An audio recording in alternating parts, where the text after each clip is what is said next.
Ces 5 dernières années, j'ai accompagné des centaines d'entrepreneurs, de marques, de fondateurs et de créateurs à développer leur activité et leur personal branding un petit peu partout dans le monde. Ensemble, on a généré plus de 25 millions d'euros. Aujourd'hui, je me retire du business pur et dur. Mais avant de tourner cette page définitivement, j'avais vraiment envie de transmettre toutes les connaissances que j'ai cumulées en une seule vidéo, une sorte de vidéo héritage très riche en valeurs, sur tous les principes qui m'ont le plus servi pour réussir et faire réussir mes clients sur leur business et leur personal branding. Donc si vous êtes entrepreneur, peu importe ce que vous faites, ce que vous vendez, et que vous êtes en construction, en développement ou en repositionnement, je pense que cette vidéo va vous parler. Ok, donc pour commencer, tous les principes sur le business, les fondations du business. Je vais enchaîner sur tous les principes que j'ai essayé vraiment de réunir sur toutes ces années et ces expériences cumulées. Première chose, pour commencer, les gens achètent avec leurs émotions et le justifient avec leurs raisons. Vous vendez soit une peur, soit un désir. C'est soit l'un, soit l'autre. Deuxième principe, plaire à tout le monde, c'est plaire à personne, et c'est exactement pareil avec votre produit. Ne cherchez pas à éduquer les gens, c'est cause perdue. Prenez le cœur de cible qui a vraiment besoin de vous, ou de vos services ou de votre produit, peu importe ce que vous vendez, mais il faut que vous vous adressiez aux gens pour qui c'est urgent, c'est un besoin urgent. Une technique que je faisais beaucoup avec mes clients en consulting, c'est que si le besoin de votre cible est à 5 sur 10, ça sert à rien, oubliez. Il faut que le besoin de votre cible soit à 7 minimum, 8, 9, 10, mais c'est ces personnes-là qu'il faut que vous alliez cibler. Ne perdez pas votre temps à vouloir démocratiser, éduquer, etc. Vous allez perdre du temps, de l'énergie et de l'argent. Troisième principe business, si tu stagnes, tu meurs. L'entrepreneuriat, c'est pas facile, sinon tout le monde réussirait.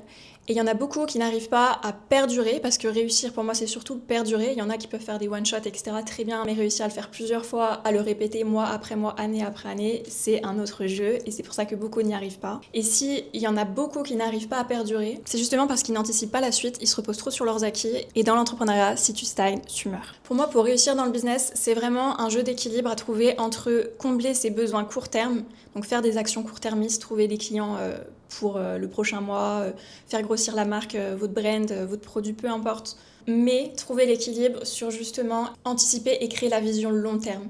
Anticiper sur ce que vous allez faire dans 6 mois, dans 1 an, dans 2 ans, dans 3 ans. Parce que c'est ça votre avenir, c'est ça qui va vous élever et c'est ça qui va vous faire perdurer. Quatrième principe, l'argent a des niveaux. L'argent a des niveaux et je pense qu'il y en a très peu qui le comprennent véritablement. Premier niveau, on paye contre ton temps. Le classique, le modèle salarial, celui qu'on connaît tous. Deuxième niveau, on paye contre ta valeur. Là, c'est un peu plus ce que la plupart des personnes font dans l'entrepreneuriat, c'est-à-dire que peu importe le temps que tu as passé, ce qui compte, c'est la valeur que tu as donnée, que tu as transmise, que tu as créée. Troisième niveau, on paye contre la transformation. On paye contre le avant-après que tu provoques, contre l'expérience que tu fais vivre à la personne. Et le niveau ultime, pour gagner de l'argent, c'est quand on paye pour avoir accès à toi. On paye pour accéder à toi, à ta brand, pour s'associer à toi, pour s'approcher de toi et personne d'autre. Dans tout ce que je veux dire, c'est beaucoup tourné autour de ceux qui font du business avec leur personal brand, mais c'est la même chose si vous avez une marque. Le niveau ultime que vous pouvez accéder, c'est des marques comme Apple, c'est-à-dire que peu importe ce qu'ils vendent, les gens vont acheter parce qu'ils veulent la marque, ils veulent être associés à la marque. Et bien c'est exactement pareil en personal branding. Le niveau ultime, c'est quand les gens payent pour accéder à vous, sans même avoir besoin de vous parler, ou même sans même parfois savoir ce que vous vendez. Cinquième principe qui m'a aidé à réussir et faire réussir mes clients, et super important, c'est de savoir à quel jeu vous jouez. Il faut que vous sachiez à quel jeu vous jouez. Parce que c'est trop facile de se perdre dans l'entrepreneuriat, et c'est trop facile de finir par jouer à un jeu qui n'est pas le vôtre. Et ça, je pense qu'il y a que les niveaux intermédiaires avancés qui peuvent vraiment comprendre cette phrase, parce qu'au début, vous vous dites juste ça sert à rien, j'ai pas besoin, etc. Sauf que c'est justement là que ça fait la différence. Il faut que vous sachiez à quel jeu vous jouez parce que c'est ce qui va déterminer tout le reste de vos décisions. Donc quand je dis il faut savoir à quel jeu vous jouez, c'est-à-dire déjà quel est l'indicateur clé que vous cherchez. Si on était dans un jeu, c'est quoi votre objectif à vous? Est-ce que votre objectif il est lié à l'argent que vous générez, le CA? Est-ce que c'est lié aux vues? Est-ce que c'est lié à l'impact? Est-ce que c'est lié à l'influence? Mais d'être bien au clair sur l'indicateur clé de votre jeu. Mais aussi de savoir à quel jeu vous jouez dans le sens, est-ce que vous êtes dans un jeu de volume? Est-ce que votre objectif, c'est le mass market, c'est toucher le plus de monde?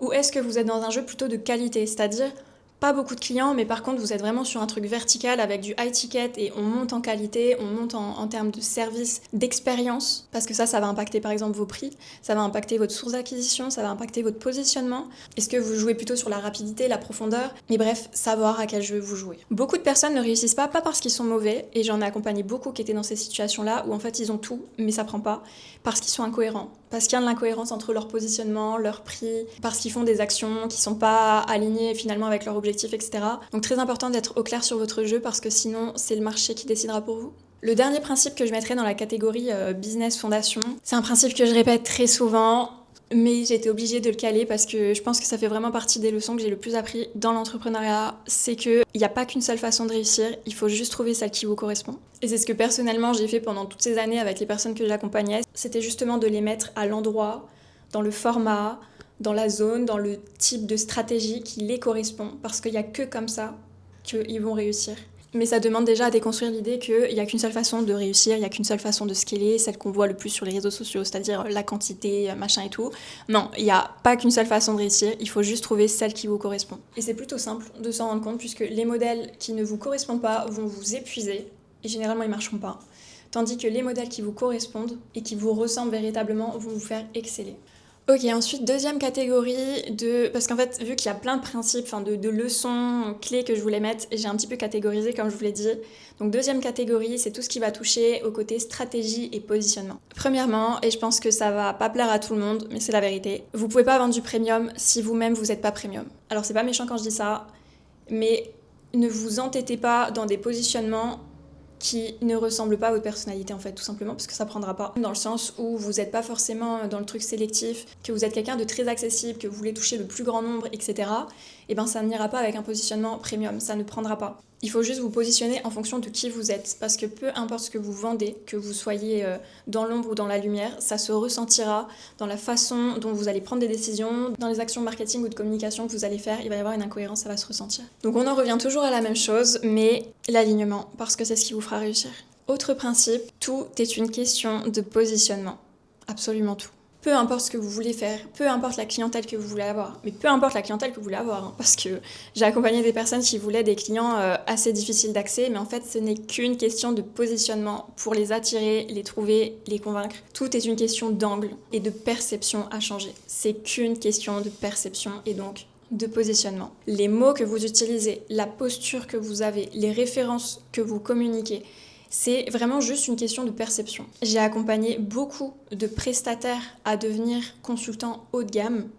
Et encore une fois, c'était juste une question de perception à travailler au niveau des offres, au niveau de la communication, au niveau de la posture. Et quand je dis que tout est positionnement, un positionnement réussi, c'est quand tout est cohérent, quand tout est aligné et que tout a un sens entre ce que vous communiquez, que tout est cohérent en fait, tout simplement. Le prix, la disponibilité, le format, l'offre, la façon dont vous allez chercher vos clients, la façon dont vous closez, tout doit raconter la même histoire et être sur la même fréquence. Et pour l'exemple que j'ai pris sur les personnes que j'ai accompagnées, qui étaient prestataires, ça pouvait être des copywriters, ça pouvait être des monteurs, ça pouvait être des consultants, etc. Mais en fait, comment tu montes en gamme, c'est qu'une question de perception où ils ne se positionnent plus comme exécutants mais comme stratèges. Au niveau de leurs offres, et bien justement, ils sont plus dans le truc opérationnel pur et dur, mais on ajoute tout un côté visionnaire. Et dans leur personal branding, ils ne vendent plus de l'expertise, mais ils vendent une personnalité, une aura, une vision, un charisme, une créativité, peu importe. Mais c'est juste une question de perception. Autre principe qui devrait parler à beaucoup de prestataires, de consultants, de coachs, très très très très important, le pourquoi attire, le comment vend. Il y a beaucoup de personnes sur les réseaux sociaux, notamment les entrepreneurs qui sont dans le B2B, qui n'arrivent pas à trouver leurs clients, mais qui, à contrario, attirent leurs concurrents ou leurs collègues. Et la raison, elle est très simple, parce qu'ils donnent beaucoup trop de valeur. Et la valeur, c'est très bien, mais il faut doser en fait. Il faut doser et comprendre que si vous attirez des gens qui font la même chose que vous, des prestataires ou des concurrents ou peu importe, en fait, c'est parce que vous parlez du comment. Alors que normalement vous devriez parler du pourquoi et toujours vendre le comment. Par exemple, plutôt que de dire comment développer un personal branding incroyable, je vais dire pourquoi il faut créer votre personal branding. Je donne un exemple un peu cheap, mais c'est pour que vous compreniez la nuance. Vous pouvez pas être surpris si dans vos contenus vous expliquez à votre audience comment faire. Vous expliquez tout. En fait, vous expliquez tout. Comment perdre du poids, comment avoir confiance en soi, etc. Alors que c'est ce que vous vendez. Il n'y a plus d'intérêt. Donc communiquez toujours sur le pourquoi, et ceux qui veulent le comment, et bien tout simplement, il faut payer, il faut devenir client. Autre principe, et honnêtement, je balance plein de principes là parce que je veux vraiment que... C'est ma dernière vidéo business, donc je veux donner un maximum de choses. Mais sincèrement, il y a beaucoup de principes que je vais vous partager qui sont vraiment extrêmement riches en profondeur et en...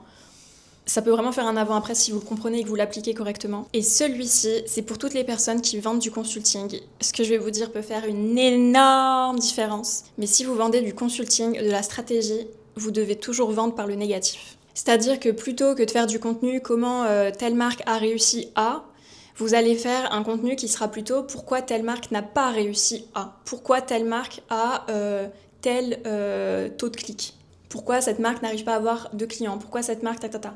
En fait, il faut toujours que ce soit par le négatif parce qu'en consulting ou en stratégie, les gens s'en fichent des situations qui vont bien, ils veulent régler leurs problèmes. Donc vous devez parler de problème et toujours le pourquoi. Donc vendez le pourquoi et le pourquoi négatif. Autre principe, on n'achète jamais votre produit, on achète la manière dont vous changez la perception que la personne a d'elle-même. Je répète, on n'achète jamais votre produit, on achète la manière dont vous changez la perception que la personne a d'elle-même. Tous les achats sont là pour combler un manque ou un désir. On en revient au tout premier principe que j'ai dit, mais tout est désir et tout est manque. Si je prends l'exemple pour les femmes, en fait, c'est horrible d'un point de vue marketing et d'un point de vue achat parce que la société joue toujours sur les manques qu'une femme a à combler.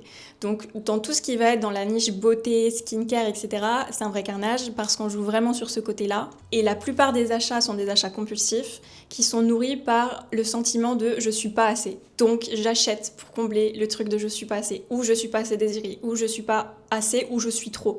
Donc peu importe à quel point vous êtes passionné par ce que vous créez, par votre produit, gardez toujours en tête que les gens ne vont pas acheter le produit parce que c'est tel produit. Ils vont l'acheter parce que ça change ce qu'ils pensent d'eux-mêmes. Donc votre rôle à vous, c'est déjà de comprendre quel désir vous apportez ou quel manque vous comblez, et de 2, quelle est la transformation que vous apportez, parce que c'est ça qu'il faut vendre, c'est la transformation.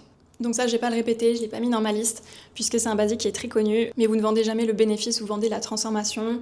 Ça sert à rien de parler des caractéristiques de ce qu'il y a dans votre produit, dans votre concept, dans votre SaaS, peu importe. Les caractéristiques, les gens s'en fichent, ils veulent juste savoir qu'est-ce que ça leur apporte. Autre principe, au niveau de la stratégie, c'est que ça revient un petit peu à ce que j'ai dit tout à l'heure, mais ceux qui perdurent, et c'est le vrai jeu de l'entrepreneuriat, c'est ceux qui perdurent. Ceux qui réussissent le plus sont ceux qui perdurent. Tout est dans la longévité. Et ceux qui perdurent sont ceux qui ont toujours un coup d'avance. Alors quand je dis ça, je pense que c'est super important d'apprendre à célébrer ses réussites.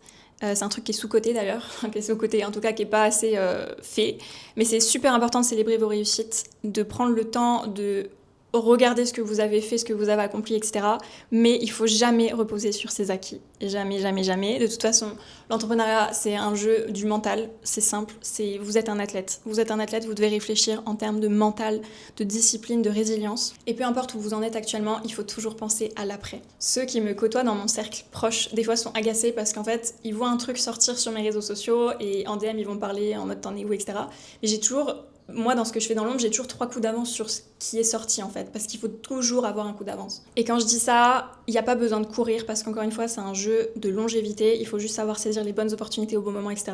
Mais c'est vraiment important d'être au contrôle, vous êtes le leader, vous êtes le capitaine du bateau, et c'est important de savoir dans quelle direction vous allez. Ok, là, on est là, on a réussi ça, ok, mais c'est quoi le prochain coup? Le prochain coup, c'est ça. Vous devez créer vos saisons, vous devez créer vos momentum. D'ailleurs, ça, c'est un autre principe que j'aimais tout à l'heure, mais ayez toujours un coup d'avance et créez vos saisons. Autre principe qui est hyper important aussi, de toute façon là le but, je vous dis, là c'est ma vidéo héritage, je dois balancer tout ce que j'ai cumulé et toutes les leçons, tous les trucs que j'ai pu apprendre, machin et tout. Si c'était à refaire, il faudrait juste avoir cette mentalité. Autre principe qui est super important et qui va faire une énorme différence si vous le comprenez et que vous l'appliquez, sell before build. En français, qu'est-ce que ça donne? C'est vous devez vendre avant de construire, vous devez vendre avant de créer. Un produit que personne n'achète, c'est un projet personnel, c'est un hobby, c'est un centre d'intérêt. Un produit vendu avant même d'exister, c'est un business. Alors selon votre niveau d'avancement, si vous êtes vraiment débutant et que vous vous lancez, ou si vous êtes plus avancé, etc., il y a des façons différentes de faire. Mais personnellement, moi, c'est ce que j'ai toujours fait. Tous les business que j'ai eus, je les ai toujours vendus avant de les avoir. C'est-à-dire que je suis devenue CM, j'ai vendu le contrat avant même d'être CM. Et ensuite, je suis devenue CM. Et ensuite, j'ai pensé au process, à la prestation et les trucs. Mais en fait, c'est d'abord, je voyais la demande, je disais oui, même quand j'avais rien. Et ensuite, je créais. Ça a été le cas aussi quand j'ai fait du coaching. J'ai fait du coaching parce que la demande est venue à moi et que ça revenait, etc. Donc, il y a une demande, tu dis oui et tu construis après. Tu vends et tu construis. J'ai refait le même coup cette année. J'ai vendu un mentoring qui était très high ticket. J'en ai jamais parlé sur les réseaux sociaux. Il s'est vendu avec mes relations, et il s'est même vendu avant que le produit existe.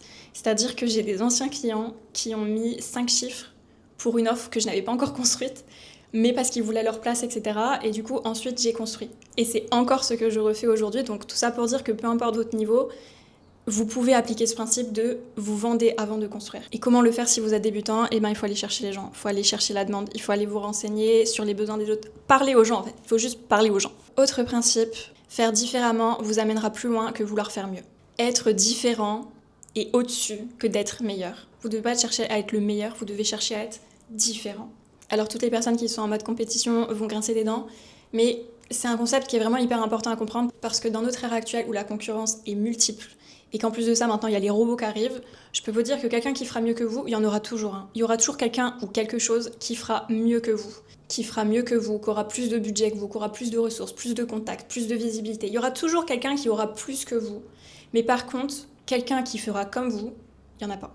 Donc on s'en fiche que d'autres personnes fassent déjà ce que vous faites. On s'en fiche que des personnes ont plus de budget, plus de visibilité. On s'en fiche. Ce qui compte, c'est que personne ne le fera comme vous. Mais pour ça, ça demande à ce que vous trouviez vos différences et que vous capitalisiez dessus. C'est ce que je répète à longueur de temps, de partout. De toute façon, c'est simple. Si vous faites les choses à votre façon, que vous embrassez votre différence, que justement vous trouvez qu'est-ce qui vous rend différent des autres, vous avez aucune concurrence. Et vous aurez jamais aucune concurrence parce que vous êtes incopiable.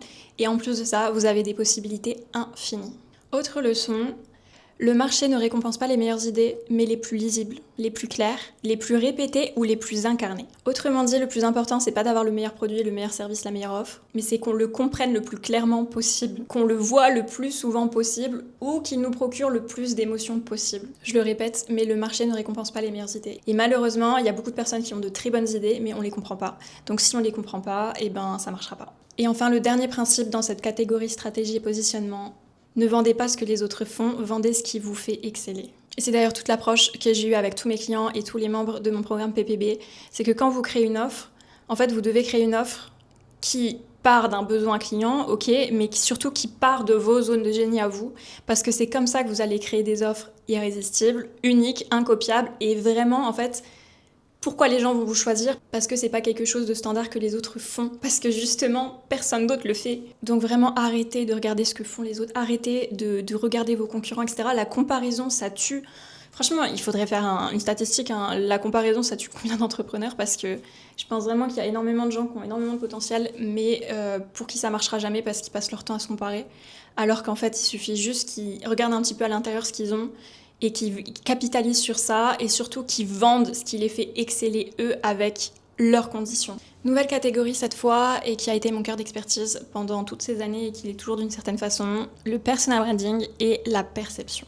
Un personal branding normal montre ce que tu fais, un bon personal branding t'attire des clients, un excellent personal branding fait payer des gens sans même te parler et t'apporte des opportunités même quand tu disparais.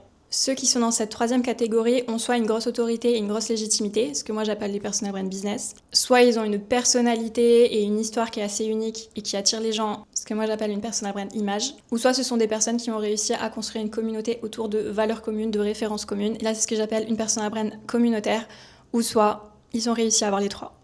Le personal branding, ce n'est qu'une question d'association. Tout est une question d'association. C'est-à-dire que demain, peu importe qui vous êtes, que vous êtes complètement dans l'ombre, peu importe la personnalité, le domaine que vous faites, peu importe que vous soyez dans le business, dans le divertissement, dans le sport, la musique, peu importe, le personal branding, l'image de marque, ce n'est qu'une question d'association. Les mots, les expressions, les couleurs, les musiques, les références, tout est une question d'association et d'assimilation. Vous voulez qu'on vous voit de telle façon, vous devez réfléchir à qu'est-ce que vous pouvez associer qui a déjà cette image-là. Par exemple, si dans votre personal brand, vous êtes associé de près ou de loin par rapport à ce que vous communiquez, ce que vous véhiculez, si vous êtes associé à Dubaï, à Apple, à la Renaissance, à la K-pop, aux maisons de couture, si vous utilisez le mot copywriting, landing page, ou si vous utilisez plutôt le mot art narratif, expérience, chaque mot que je viens de dire vous a très certainement véhiculé une certaine image, une certaine vibe.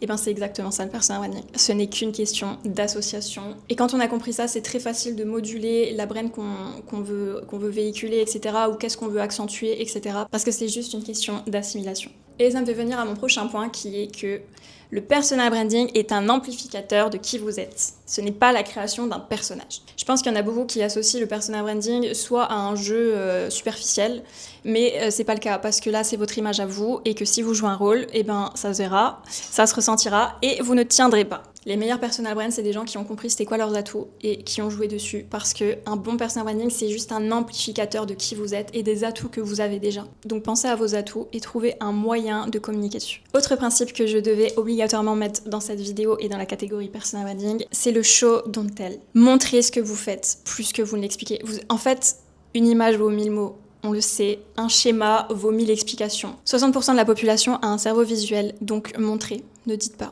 Autre leçon qu'il faudrait vraiment encadrer sur un mur, parce que je pense que beaucoup, malheureusement, le font. Ne montrez jamais vos faiblesses. Ne montrez jamais, jamais, jamais, jamais vos faiblesses sur les réseaux sociaux. Vous pouvez parler de vos épreuves, des moments difficiles, que quand c'est passé. Pas avant, pas pendant. Les gens sont méchants, Internet est méchant, et tout ce que vous dites appartient à votre ennemi. Vous ne savez pas qui vous regarde sur les réseaux sociaux, vous ne savez pas qui épluche vos contenus. Donc soyez très lucide sur ce que vous partagez de vous. Et je le répète que tout est assimilation, donc tout ce que vous partagez, c'est ce à quoi on va vous assimiler. Et ça me permet de venir sur un autre principe qui est que l'authenticité, ce n'est pas tout partager.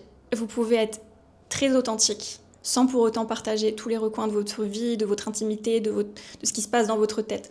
Tout le monde n'a pas à avoir accès à ce qui se passe dans votre tête, dans votre vie, vos faiblesses, etc. Encore une fois, c'est pas un manque d'authenticité, c'est simplement une forme d'estime de soi où vous ne donnez simplement pas accès à tout. Ceux qui vous achètent ne vous ont jamais parlé. Arrêtez de perdre votre temps à vouloir parler à des gens qui sont comme vous, qui interagissent parce que c'est pas eux qui vont acheter chez vous. Restez focus sur votre cible, restez focus sur votre direction, parce que c'est très facile, encore une fois, je pense, de se laisser divertir parce que vous voyez sur les réseaux sociaux les gens qui parlent avec vous, etc. Ce n'est pas eux qui achètent. La valeur perçue, l'autorité et la légitimité sont trois choses très différentes. La valeur perçue, c'est ce que vous faites ressentir. L'autorité, c'est ce que vous incarnez. Et la légitimité, c'est ce que vous avez accompli. Tu peux être légitime sans avoir d'autorité. Tu peux avoir accompli énormément de choses sans que personne le sache. Comme tu peux avoir une valeur perçue très élevée, mais aucune autorité. C'est-à-dire que tu fais ressentir plein de choses, les gens t'adorent, tu as une communauté engagée, mais tu n'inspires pas confiance. Ce qui est deux choses très différentes. La valeur perçue, l'autorité et la légitimité sont trois choses différentes et ce sont des leviers très différents. La valeur perçue attire, l'autorité fait acheter et la légitimité rassure. Ce qui me fait venir à ma prochaine leçon, mon prochain principe. Pour construire votre autorité, vous devez arrêter de vous justifier. Arrêtez de vous justifier. Vous devez rien à personne. Si vous vous justifiez, eh ben, ça casse votre aura, ça casse votre autorité. Parce que c'est comme si en fait vous n'aviez pas confiance en vous et que vous aviez besoin de l'approbation des autres. Donc ne cherchez pas à justifier vos faits et vos dires, vous pouvez partager des choses, mais il y a une limite qui est très fine entre partager et justifier, et pourtant c'est ce qui fait la très grande différence dans ce que vous allez incarner, dans votre valeur perçue et dans votre autorité. Maîtrisez l'art du storytelling et vous ne manquerez jamais de rien. Le storytelling, c'est le plus grand atout à maîtriser. Peu importe ce que vous faites, peu importe l'industrie dans laquelle vous êtes, si vous maîtrisez le storytelling, vous ne manquerez jamais, jamais de rien. J'ai tout un module qui est dédié au storytelling dans mon programme PPB pour que justement les membres puissent le maîtriser à 100% et surtout savoir comment l'appliquer, que ce soit pour des formats très très courts en une phrase ou des formats très très longs, mais pour créer vraiment de l'émotion, de l'impact et de la mémorisation. C'est vraiment un art qui s'apprend et qui se maîtrise. Mais si je devais résumer les étapes clés en 5 secondes, c'est simple, vous avez un héros, un obstacle, une transformation et une morale. Il y a 7 étapes, il y a tout un truc à maîtriser, mais si je devais vous les résumer, ce serait ces 4 points. Votre chiffre d'affaires dépend de 80% des lancements que vous faites. 80% de la réussite de vos lancements dépendent de la perception. Alors évidemment ici je parle quand vous êtes, encore une fois, vous avez une personal brand et vous vendez quelque chose, un service, une offre, un lancement, un infoproduit, peu importe. Votre lancement est extrêmement important et quand je dis lancement, c'est pas juste le moment où vous annoncez, c'est avant, pendant et surtout après. L'angle que vous utilisez est plus important que votre offre ou que votre contenu. Vous pouvez vendre un même produit ou raconter une même histoire de 1000 façons différentes. Et c'est selon l'angle que vous choisissez que ça va marcher ou non. Donc n'ayez pas peur de réutiliser la même histoire, de promouvoir tout le temps la même offre, mais sous des angles différents, parce que c'est ce qui fait l'énorme différence, parce que chaque angle implique une autre émotion, une émotion différente. Une technique que je faisais beaucoup avec les personnes que j'accompagnais pour améliorer leur copywriting, c'était de leur faire écrire un même contenu. Ils devaient choisir 3 ou 4 émotions, et pour chaque émotion, ils devaient refaire le contenu. Mais ils ne devaient pas me dire l'émotion, évidemment, et je devais deviner quelle émotion ils voulaient susciter. La rareté crée la valeur. On ne paye pas pour ta disponibilité, on paye pour ton accès. La disponibilité et l'accès sont deux choses très différentes. Les gens n'achètent pas votre offre, mais votre posture. Les gens n'achètent pas votre produit, ils vous achètent vous. Ils achètent votre posture, ils achètent votre vision, ils achètent votre histoire, votre sensibilité, votre créativité, votre personnalité. Ce qui fait que vous ne devez pas vendre votre compétence, vous ne devez pas vendre votre produit. Vous devez vendre l'histoire et l'énergie qu'il y a dedans. Et enfin, pour terminer, maintenant sur la catégorie un peu plus mindset, blocage, énergie, toutes les leçons les plus importantes selon moi pour réussir. Déjà, pour commencer, 80% de ta réussite dépend de l'énergie que tu mets dedans. L'intention, la certitude, la confiance que tu as, tout ça va se ressentir et va faire que tu vas réussir ou pas. Autrement dit, si tu n'y crois pas, ça sert à rien de le faire. Si tu le sens pas, ça sert à rien de le faire. Si tu le sens pas, ça sert à rien d'accepter ce contrat, ce client, ça sert à rien de faire ça parce que ça va se ressentir, ça ne marchera pas. Tu vas plus perdre qu'autre chose. Parfois, il vaut mieux attendre un petit peu et aller plus loin plutôt que de se forcer et d'enchaîner pour rien. Autre principe que j'ai déjà dit dans une de mes conférences, mais je pense qu'il faut le rappeler dans cette vidéo, t'as pas peur d'échouer, t'as peur que ça se voit. Et si tu veux te retirer du regard des autres, il faut que tu détaches aussi des compliments. Tant que les compliments et les flatteries des autres ont un impact sur toi, les critiques aussi. Et tant que les deux t'affecteront, te toucheront, auront un impact sur toi, tu pourras jamais développer ton potentiel et aller vraiment de l'avant. Ceux qui réussissent le plus sont ceux qui sont alignés à leur zone de génie. Est-ce que ça surprend des gens que je dise ça? Évidemment que non, puisque c'est ma marque de fabrique depuis des années, mais c'est vraiment quelque chose que j'ai expérimenté moi-même, que j'ai fait expérimenter chez mes clients. Il y a beaucoup de personnes qui ont tout explosé du jour au lendemain, je les ai aidées de passer de l'ombre à la lumière, et des personnes que j'ai accompagnées à faire leurs premiers milliers d'euros, puis les premiers 10 000 euros, les 30 000 euros, etc. Et en fait, ce qui revient toujours, c'est juste d'être aligné à leur zone de génie. Aller chercher les compétences qui te différencient des autres. Des compétences, ça peut être le faire ou l'être. Il y a aussi des compétences qui sont dans l'être, qui sont très puissantes. Les mettre dans le format qui matche leur énergie. Et ensuite, c'est juste tout droit. Tout droit pour exceller. Autre principe que j'avais également dit dans la conférence que j'avais mis en ligne d'ailleurs sur YouTube si vous voulez la regarder. Ton business n'avance que si tu avances en tant qu'individu. Autrement dit, c'est ton évolution en tant qu'individu qui va donner la direction à ton business. Donc tu dois travailler autant si ce n'est plus sur toi que sur ton business. Et une erreur très fréquente que font beaucoup d'entrepreneurs, c'est que les premières années, ils s'enferment parce que c'est le moment où il faut se focus, il faut donner tout ce qu'on a, etc. Sauf que le problème, c'est qu'ils savent pas faire le shift au bon moment, de sortir la tête du business pour aller se développer en tant qu'individu et justement grandir et se développer, etc. parce que ça va être que bénéfique pour leur business. Et le problème, c'est qu'il y en a beaucoup qui malheureusement ne font pas ce shift, qui continuent d'être tête dans le guidon dans le business. Et leur business finissent tout simplement par stagner parce que eux, en tant qu'individus, n'ont pas évolué. Autre principe qui peut sembler paradoxal mais qui ne l'est pas, il est simplement nuancé, c'est que l'intensité bat la qualité, mais le jeu se joue sur le long terme. Ce que je veux dire par là, c'est que la réussite c'est une question de saison et que vous devez les créer, pas les subir. Vous devez taper fort quand il faut. La régularité très linéaire, ok c'est très bien, c'est bien, ok 1% par jour, etc. Mais il y a des moments dans votre carrière où il faut taper fort. Il faut mettre de l'intensité parce que c'est ça qui va vous créer des momentum et qui va vous faire sortir du lot. Mais il faut aussi avoir conscience que le vrai jeu, la vraie réussite se joue sur le long terme et c'est pour ça qu'il faut créer ses propres saisons et ne pas les subir. Et c'est la même chose, par exemple, dans vos contenus. On s'en fiche que vous publiez 10 contenus par jour ou 1. Ce qui compte, c'est simplement que le contenu que vous faites crée quelque chose, crée une résonance, crée une émotion, crée un déclic. C'est la seule chose qui compte. Et c'est là que vient la notion d'intensité, mais en même temps, il faut trouver l'équilibre puisque c'est un jeu long terme. Les meilleurs entrepreneurs sont ceux qui appliquent réellement les 80-20. Les personnes les plus fortunées, les personnes les plus successful que j'ai rencontrées ne sont pas celles qui travaillent le plus, voire elles travaillent presque pas, honnêtement. Mais quand elles font quelque chose, chaque action leur apporte un résultat, chaque action leur apporte quelque chose. Elles se concentrent uniquement sur les 20% d'actions qui leur apportent 80% d'impact, de résultats, de richesse. Donc supprimez tout ce qui est beau, supprimez vos to-do list, concentrez-vous uniquement sur ce qui compte. Votre carnet d'adresses est votre actif le plus précieux. Prenez-en soin. Les opportunités et les évolutions que vous avez viennent des gens et de rien d'autre. Autre leçon qui peut un petit peu faire mal à certaines personnes, mais c'est la vérité. Si vous arrêtez au bout de 2 semaines, tant mieux, c'est que vous le faisiez pour les mauvaises raisons. Que ce soit un business, que ce soit un contenu, que ce soit un projet, une plateforme, si vous arrêtez au bout de 2 semaines, c'est une bonne chose pour vous, parce que c'est que simplement ça comptait pas assez pour vous.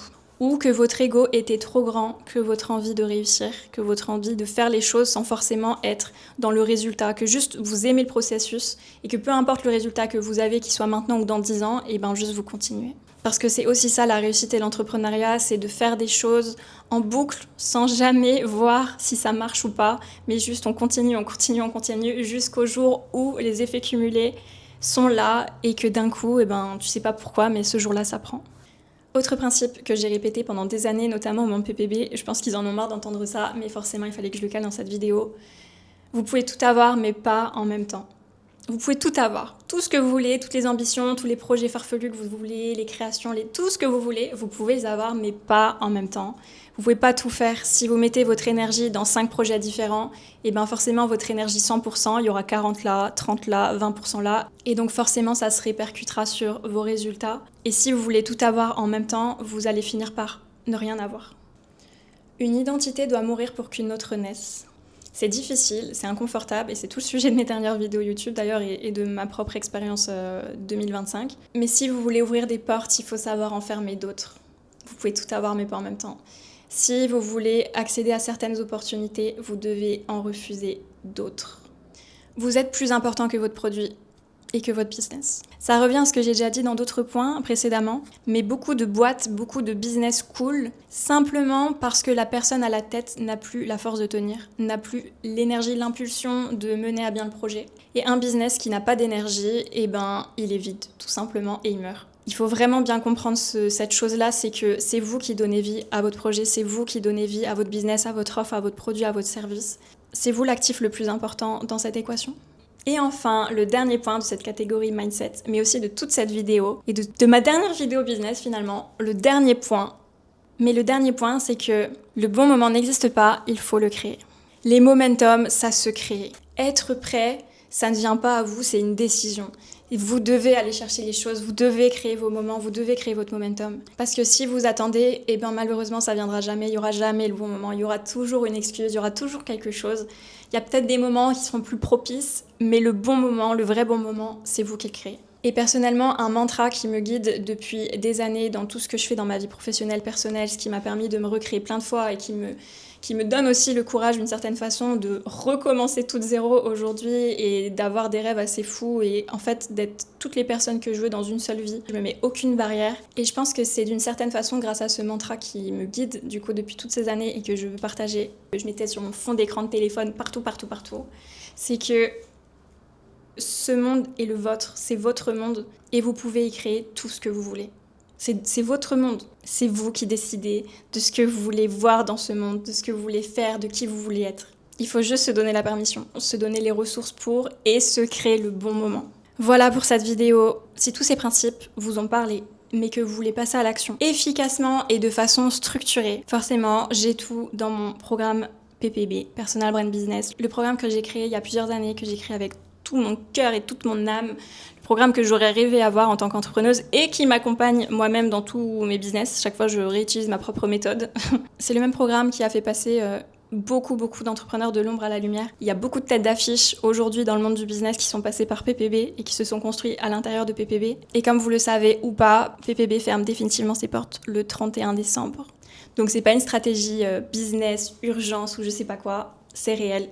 PPB va disparaître parce que je change de direction. Après ça, toute la méthode, toutes les choses transmises à l'intérieur, toute la structure, tout le système, les exercices, les modules, les ressources, tout ce qui a été créé pour accompagner un entrepreneur de l'introspection jusqu'à la vente du business, tout ça va disparaître. Il y a vraiment tout dedans pour construire un business, une personal brand qui soit aligné justement, tout ce que j'ai pas arrêté de dire dans la vidéo finalement, c'est-à-dire vraiment de partir de vous, de vos atouts, de vos différences, trouver votre zone de génie en fait, et construire tout un business, une personal brand dessus. Si vous le rejoignez maintenant, et même si ça ferme le 31 décembre, tous les membres auront un accès à vie à tous les modules, à tous les exercices et à toutes les ressources. Je vous mets le lien juste en dessous. C'est la dernière occasion d'accéder à tout ce système qui a été créé pour donner un cadre clair et passer à l'action efficacement. Merci beaucoup d'avoir regardé jusqu'ici. On se dit à très vite et en attendant, prenez soin de vous.